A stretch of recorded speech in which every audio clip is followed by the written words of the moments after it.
তো আমাদের 21-এর চেতনা, এখন তো মানে আরো ফুরে যেতেছে, আগে তো আরো ছিল, সুন্দর ছিল। ভাষা শহীদদের প্রতি শ্রদ্ধা জানাতে প্রস্তুত জাতি। পাহাড়ি আলপনায় সেজেছে শহীদ মিনার, থাকছে কয়েক স্তরের নিরাপত্তা ব্যবস্থা। 21শে ফেব্রুয়ারি জাতির আত্মপরিচয়ের স্মারক। 21শে পদক বিতরণকালে ডক্টর ইউনূস, যে কোনো সময়ে দেশ এখন শক্তিশালী। আমরা এখন অতীতের যে কোনো সময়ের চাইতে বেশি শক্তিশালী, উদ্যমী এবং সৃজনশীল। আমাদের তরুণ প্রজন্মের স্বপ্ন অতীতের যে কোনো প্রজন্মের স্বপ্নের চাইতে দুঃসাহসী। জাতিকে অনিশ্চয়তায় না রেখে নির্বাচনী রোডম্যাপ ঘোষণার তাগিদ বিএনপি। ঐক্য বিনষ্ট হয় এমন বক্তব্য না দিতে সবার প্রতি আহ্বান। 2014, 18 ও 24-এর নির্বাচনে দায়িত্বে থাকা 22 ডিসিকে বাধ্যতামূলক অবসর। যুগ্ম সচিব ধনঞ্জয় দাস সাময়িক বরখাস্ত। বাংলাদেশ ব্যাংকের সাবেক গভর্নর আতিউর রহমান সহ 23 জনের বিরুদ্ধে দুদকের মামলা। 297 কোটি টাকা আত্মসাতের অভিযোগ। সম্পর্ক আরও স্বাভাবিক করতে নীতিগতভাবে একমত বাংলাদেশ ভারত। শিগগিরই ঢাকায় দুপক্ষের বৈঠক, জানালেন পররাষ্ট্র উপদেষ্টা। এবং বাইডেন আর 1 বছর ক্ষমতায় থাকলে বিশ্বযুদ্ধ হতো, বললেন ট্রাম্প। মধ্যপ্রাচ্য ও ইউরোপকে স্থিতিশীল করতে পদক্ষেপের ঘোষণা। সংবাদ সন্ধ্যায় দেখছিলেন সংবাদ শিরোনাম, সঙ্গে আছি আমি শারমিন নাসি। এবারে থাকছে বিস্তারিত। লাল সাদা কালো আলপনায় রাঙানো জাতীয় শহীদ মিনার এলাকা। মহান শহীদ দিবস ও আন্তর্জাতিক মাতৃভাষা দিবসের প্রস্তুতি সম্পন্ন হয়েছে বলে জানান আয়োজকরা। ভাষা শহীদদের স্মরণে 21-এর প্রথম প্রহরে শহীদ মিনার বেদিতে পুষ্পস্তবক অর্পণ করবেন রাষ্ট্রপতি এবং প্রধান উপদেষ্টা। আরও জানাচ্ছেন জান্নাতুল মোহনা। এই ঘাস, এই মাটির বুকে আস্তে করে পা রেখো। এখানে আমার ভাই বরকত, সালাম, আসাদিরা শুয়ে আছে। ওরা ব্যথা পাবে, ডুকরে কেঁদে উঠবে। ভাষা আন্দোলন বিশ্বের মুক্তি সংগ্রামের ইতিহাসে এক অনন্য ঘটনা। এই আন্দোলনের মধ্যেই ছিল বাঙালি জাতীয়তাবাদী অনুভব। মায়ের ভাষা বাংলা কেড়ে নেওয়ার ষড়যন্ত্র নস্যাৎ করতে 52 সালের 21শে ফেব্রুয়ারি বুকের তাজা রক্ত ছড়িয়েছিল সালাম, রফিক, বরকত, শফিউল সহ নাম না জানা অনেকেই। সেই থেকেই শহীদ মিনার কেবলই একটি স্তম্ভ নয়, বাঙালির দীর্ঘ লড়াই সংগ্রামের ইতিহাসের জলজ্যান্ত প্রতীক। বছরব্যাপী এ ঐতিহাসিক স্থানের কদর করা না হলেও প্রতি বছর 21শে ফেব্রুয়ারি উপলক্ষে সাজানো হয় পুরো এলাকা। রক্তের লাল, শান্তির সাদা ও শোকের কালো রঙের আলপনায় রাঙানো হয় পুরো চত্বর। এ বছরেও তার কোনো ঘাটতি নেই। আয়োজন সম্পন্ন হয়েছে বলে জানান দায়িত্বরত সাজসজ্জার কমিটির সদস্যরা। যে ভাষা আন্দোলনের যে মেসেজগুলো, যে স্মৃতিগুলো, সেগুলোকে মানে এখানে টাঙানো, তারপরে হচ্ছে সাজসজ্জা, ফুলের ব্যবস্থা করা। তবে 24-এর প্রেক্ষাপটে আঁকা দেয়াল লিখনগুলো না মুছেই ডিজিটাল আর্টের প্লেকার্ড দিয়ে সাজানো হয়েছে। 24-এর চেতনার সঙ্গে 52-র চেতনা দুটাকে মিলিয়ে সমন্বিতভাবে এটাকে উপস্থাপনা করা হচ্ছে। তো গ্রাফিতি আমরা কোনোভাবেই কোনোটাকে ডিস্টার্ব না করে এই জন্য উপরে আমরা বাণীগুলা এবার ঝুলিয়ে দেওয়া হয়েছে। সাজসজ্জা কেমন হলো তা দেখতে আসেন অনেক দর্শনার্থীরা। কালকে তো শুক্রবার, আমরা বান্ধবীরা তো বেরোতে পারবো না, কারণ স্কুলটা বন্ধ থাকবে, তাই আজকেই মানাইতে আসলাম সাদা কালো পরে। ছোট থেকে যদি না জানে তাহলে তো ওটা জানবে না, পরবর্তীতে ইতিহাসটা জানবে না। এটার জন্যই আসলে ওদেরকে নিয়ে আসা। 21শে ফেব্রুয়ারির সম্বন্ধে জানার জন্য, দেখার জন্য। 21 কেবল একটি সংখ্যা নয়, 21 বাঙালির আত্মপরিচয়। 21শে ফেব্রুয়ারি উদযাপনের সকল প্রস্তুতি সম্পন্ন হয়েছে। রাত গড়ালেই বেদিতে ফুল দিতে আসবেন নানা শ্রেণী পেশার মানুষ। জান্নাতুল মোহনা, দেশ টিভি, ঢাকা। এই মুহূর্তে কেন্দ্রীয় শহীদ মিনারে আছেন সহকর্মী জান্নাতুল মোহনা। সরাসরি যুক্ত হব তার সঙ্গে। মোহনা, জাতির শ্রেষ্ঠ সন্তানদের সম্মান জানানোর প্রস্তুতি কেমন দেখছেন, বিস্তারিত জানাবেন।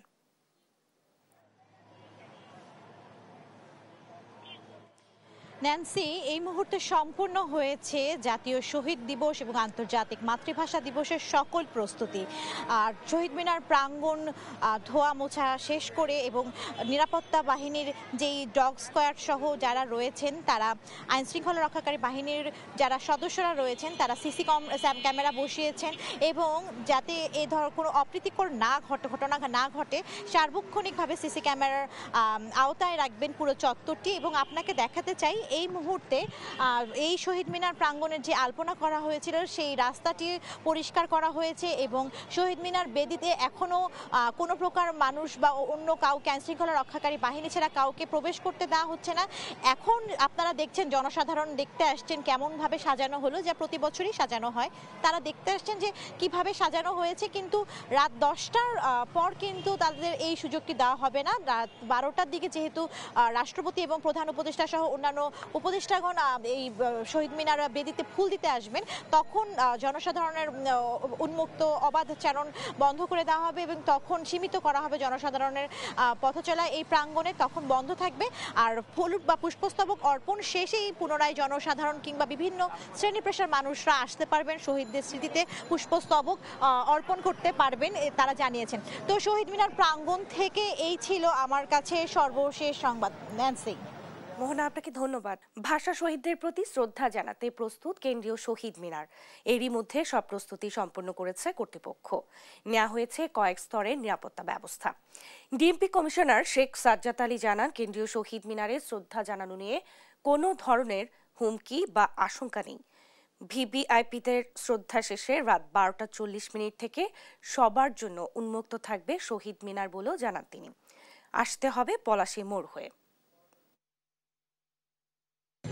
জঙ্গি আশঙ্কা নেই, জঙ্গির সেরকম কিছু নেই। তবে শীর্ষ সন্ত্রাসীদের ইন্টারেস্ট ভিন্ন ক্ষেত্রে, তারা চাঁদা দায়, টোল কালেকশন, এটা সেটা, ওই দিকে তাদের ইন্টারেস্ট, এই দিকে তাদের ইন্টারেস্ট নেই। মূলত 7টা আউটার পেরিফেরিতে বন্ধ করে দেওয়া হবে। এখানে গাড়ি নিয়ে ঢোকা, আমাদের যে চলাচলের রাস্তা সেটা হলো পলাশী থেকে ভাস্কর্য হয়ে জগন্নাথ হল ক্রসিং হয়ে কেন্দ্রীয় শহীদ মিনারে আসতে পারবে। দেশের তরুণ প্রজন্মের স্বপ্ন অতীতের যে কোনো প্রজন্মের চাইতে দুঃসাহসী বলে মন্তব্য করেছেন প্রধান উপদেষ্টা ডক্টর মোহাম্মদ ইউনূস। সকালে রাজধানীর ওসমানী স্মৃতি মিলনায়তনে 21শে পদক প্রদান অনুষ্ঠানে এসব কথা বলেন তিনি। এর আগে নারী ফুটবল দলসহ পদকপ্রাপ্ত 18 জনকে সম্মাননা জানানো হয়। মোহাম্মদ সাকিবের রিপোর্ট। ভাষা আন্দোলনে শহীদদের স্মরণে প্রতি বছর বিভিন্ন ক্ষেত্রে বিশেষ অবদানের রাষ্ট্রীয় স্বীকৃতি হিসেবে দেয়া হয় 21শে পদক। এবার পদক পেয়েছেন চলচ্চিত্রে মরণোত্তর আজিজুর রহমান, সঙ্গীতে মরণোত্তর ওস্তাদ নীরদ বরণ বড়ুয়া ও ফেরদৌস আরা, আলোকচিত্রে নাসিরুদ্দিন আলী মামুন ও চিত্রকলায় রোকেয়া সুলতানা, সাংবাদিকতায় মরণোত্তর মাহফুজ উল্লাহ, গবেষণায় মইদুল হাসান এবং শিক্ষায় ডক্টর নিয়াজ জামান। আর বিজ্ঞান ও প্রযুক্তিতে দলগতভাবে এই পদক পান মেহেদী হাসান খান, রিফাত নবী, মোহাম্মদ তানবিন ইসলাম সিয়াম ও শাবাব মুস্তফা। এছাড়া সমাজ সেবায় মোহাম্মদ ইউসুফ চৌধুরী, ভাষা ও সাহিত্যে হেলাল হাফিজ ও শহীদুল জহিরকে মরণোত্তর 21শে পদক দেয়া হয়। আর সাংবাদিকতা ও মানবাধিকারে মাহমুদুর রহমান, সংস্কৃতি ও শিক্ষায় ডক্টর শহীদুল আলম এবং ক্রীড়ায় বাংলাদেশ জাতীয় নারী ফুটবল দলের হাতে 21শে পদক তুলে দেন প্রধান উপদেষ্টা। প্রধান অতিথির বক্তব্যে ডক্টর মোহাম্মদ ইউনূস বলেন, অতীতের যে কোনো সময়ের চাইতে জাতি বেশি ঐক্যবদ্ধ। তরুণ প্রজন্ম আত্মবিনাশী সভ্যতার বন্ধনমুক্ত হয়ে তাদের স্বপ্নের নতুন সভ্যতা গড়তে চায়। আমরা এখন অতীতের যে কোনো সময়ের চাইতে বেশি শক্তিশালী, উদ্যমী এবং সৃজনশীল। আমাদের তরুণ প্রজন্মের স্বপ্ন অতীতের যে কোনো প্রজন্মের স্বপ্নের চাইতে দুঃসাহসী। তারা যেমন নতুন বাংলাদেশ সৃষ্টি করতে চায়, তেমনি একই আত্মবিশ্বাসে নতুন পৃথিবীর সৃষ্টি করতে চায়। নতুন পৃথিবীর সৃষ্টিতে তারা নেতৃত্ব দিতে চায়। তারা ঘুরে ধরা আত্মবিনাশী সভ্যতার বন্ধন মুক্ত হয়ে তাদের স্বপ্নের নতুন সভ্যতা গড়তে চায়। সেই সভ্যতার মূল লক্ষ্য থাকবে পৃথিবীর সকল সম্পদের উপর প্রতিটি মানুষের সমান অধিকার নিশ্চিত করা। জাতীয় পর্যায়ে অনন্য অবদানের স্বীকৃতি হিসেবে 1976 সাল থেকে 21শে পদক দেয়া হচ্ছে। প্রত্যেককে 35 গ্রাম ওজনের একটি স্বর্ণপদক, একটি সম্মাননাপত্র ও 4 লাখ টাকার চেক দেয়া হয়। মোহাম্মদ সাকিব, দেশ টিভি, ঢাকা। জাতিকে আর অনিশ্চয়তা না রেখে দ্রুত নির্বাচনী রোডম্যাপ ঘোষণার দাবি জানান বিএনপি মহাসচিব মির্জা ফখরুল ইসলাম আলমগীর। বলেন, ভোট হলে দেশ স্থিতিশীল হবে, আর জনগণকে গিনিপিগ না বানিয়ে দ্রুত নির্বাচন দেওয়ার আহ্বান জানান দলটির স্থায়ী কমিটির নেতারা। নিয়াজ মোর্শেদের প্রতিবেদন। মহান 21শে ফেব্রুয়ারি শহীদ দিবস ও আন্তর্জাতিক মাতৃভাষা দিবস উপলক্ষে বৃহস্পতিবার বিকেলে রমনা ইঞ্জিনিয়ারিং ইনস্টিটিউশনে এক আলোচনা সভার আয়োজন করে বিএনপি। এতে অংশ নেন বিএনপির স্থায়ী কমিটির সদস্য, শিক্ষাবিদ সহ বিভিন্ন পর্যায়ের নেতাকর্মীরা। আলোচনায় উঠে আসে মহান 21শে ফেব্রুয়ারির গৌরবগাথা ইতিহাস। এ সময় স্থায়ী কমিটির সদস্য মেজর হাফিজউদ্দিন আহমেদ, নজরুল ইসলাম খান ও ডক্টর আব্দুল মঈন খান বলেন, সংস্কার করবে নির্বাচিত সরকার, জনগণকে গিনিপিগে পরিণত না করে দ্রুত নির্বাচন দিতে অন্তর্বর্তী সরকারের প্রতি আহ্বান জানান তারা। জনগণের নির্বাচিত সরকার চাই, সংস্কার যদি করতে হয় নির্বাচিত পার্লামেন্ট এই সংস্কার করবে, বাংলাদেশের জনগণ এই সংস্কার করবে।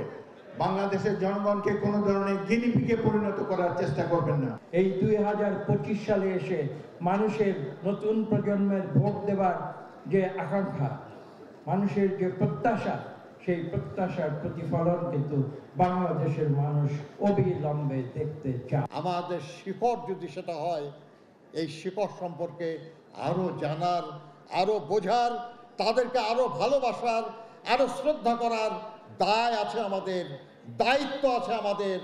আশা করব আমরা সেই দায়িত্ব পালন করতে সক্ষম হব।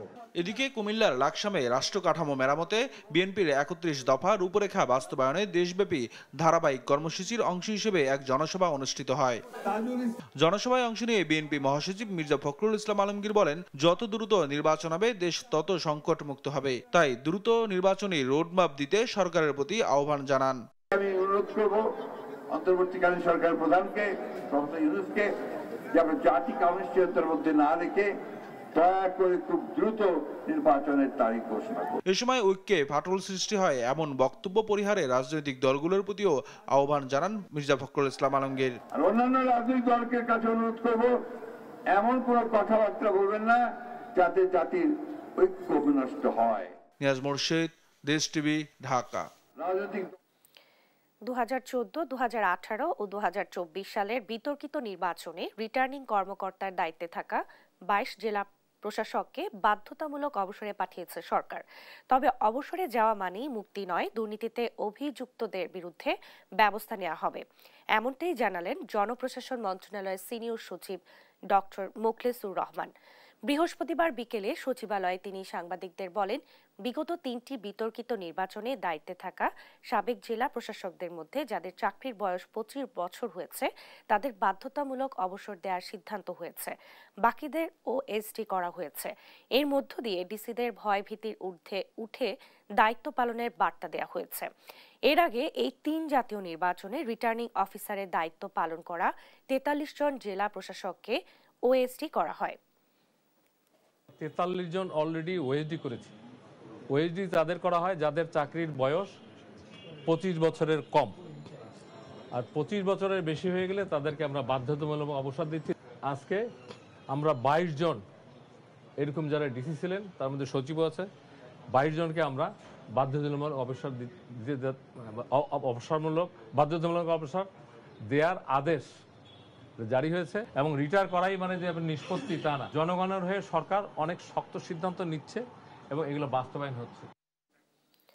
প্রথমবার কেন্দ্রীয় ব্যাংকের কোনো গভর্নরের নামে মামলা করল দুদক। 297 কোটি টাকা আত্মসাতের অভিযোগে সাবেক গভর্নর আতিউর রহমান, অর্থনীতিবিদ আবুল বারাকাত সহ 23 জনের বিরুদ্ধে মামলা করেছে দুর্নীতি দমন কমিশন। আর মানি লন্ডারিং এর অভিযোগ খতিয়ে দেখতে সাবেক আইজিপি বেনজিরের স্ত্রী ও ছেলে মেয়ের বিরুদ্ধেও মামলা করেছে সংস্থাটি। ফজলে আদিত্যের প্রতিবেদন। কেন্দ্রীয় ব্যাংকের সাবেক গভর্নর ডক্টর আতিউর রহমান ও জনতা ব্যাংকের সাবেক চেয়ারম্যান আব্দুল বারাকাতের বিরুদ্ধে আনান টেক্সট গ্রুপকে জালিয়াতির মাধ্যমে ব্যাংক ঋণ পাইয়ে দেওয়ার অভিযোগ ওঠে। বৃহস্পতিবার দুপুরে দুর্নীতি দমন কমিশনের প্রধান কার্যালয়ে সংস্থাটির মহাপরিচালক আক্তার হোসেন এমন তথ্য নিশ্চিত করে বলেন, 297 কোটি টাকা আত্মসাতের অভিযোগে বাংলাদেশ ব্যাংকের সাবেক গভর্নর আতিউর রহমান, অর্থনীতিবিদ আব্দুল বারাকাত সহ 23 জনের বিরুদ্ধে মামলা করা হয়েছে।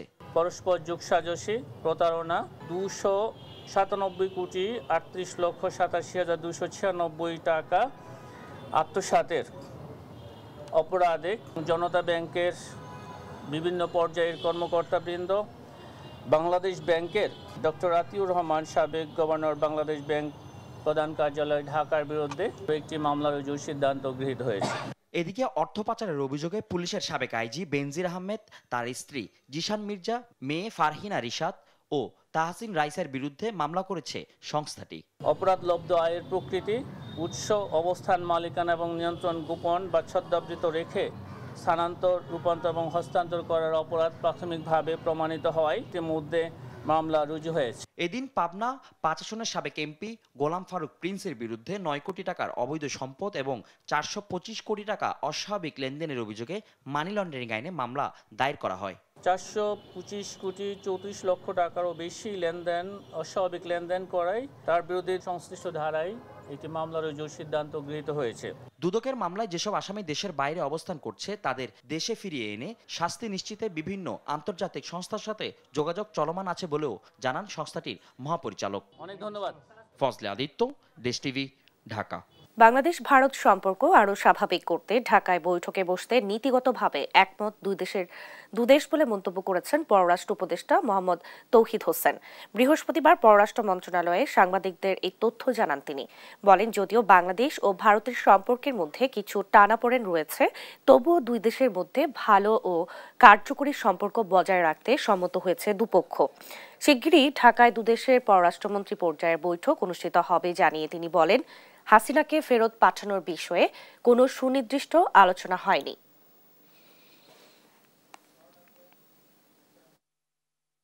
কিন্তু দুই পক্ষই আমরা মোটামুটি এই ব্যাপারে একমত হয়েছি যে এগুলি সব দূর করে একটা গুড ওয়ার্কিং রিলেশন, যেটা আমরা ব্যবহার করি, এটাতে আমাদেরকে পৌঁছতে হবে এবং সেই জন্য ভারতীয় পররাষ্ট্রমন্ত্রীও এ ব্যাপারে এগোবেন, আমরাও এগোবো।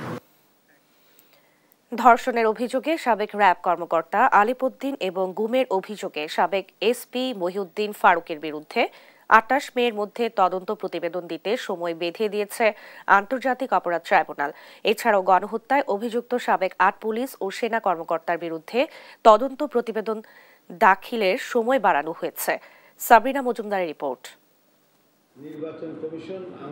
জুলাই আগস্ট আন্দোলন চলাকালে আইজিপি ছিলেন চৌধুরী আব্দুল আল মামুন। সে সময় ছাত্র জনতা হত্যায় মামুনের বিরুদ্ধে শতাধিক মামলা হয়েছে, তদন্ত চলছে শেষ পর্যায়ে।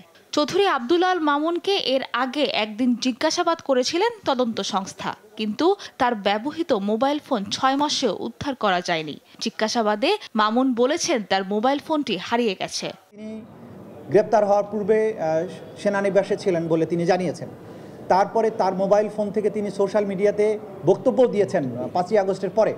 সুতরাং তার এই মোবাইলে গুরুত্বপূর্ণ এভিডেন্স আছে, এটা আমাদেরকে যে কোনো মূল্যে পেতে হবে। এদিন তৃতীয়বারের মতো ট্রাইব্যুনালে আনা হয় পুলিশের সাবেক আরও 8 কর্মকর্তা এবং এনটিএমসির সাবেক মহাপরিচালক জিয়াউল আহসানকে।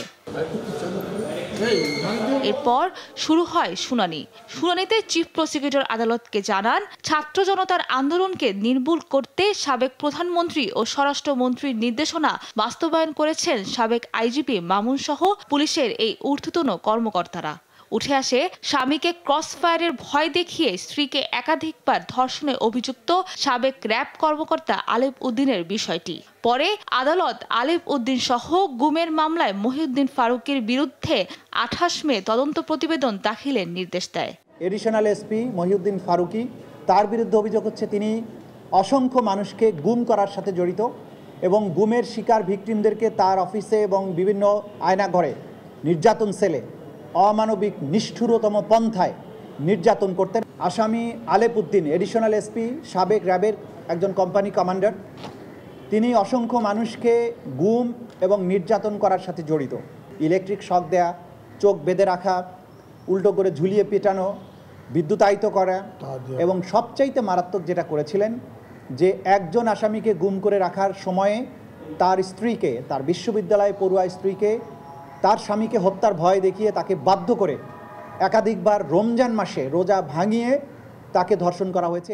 এদিকে জুলাই হত্যাকাণ্ডে মানবতা বিরোধী অপরাধের মামলায় পুলিশের সাবেক আইজিপি চৌধুরী আব্দুল্লাহ আল মামুন ও সাবেক সেনা কর্মকর্তা জিয়াউল আহসান সহ আইন শৃঙ্খলা বাহিনীর ৮ সদস্যদের বিরুদ্ধে তদন্ত শেষ করতে আরও ২ মাস সময় দিয়ে পরবর্তী শুনানির দিন ২৮ এপ্রিল নির্ধারণ করেছেন ট্রাইব্যুনাল।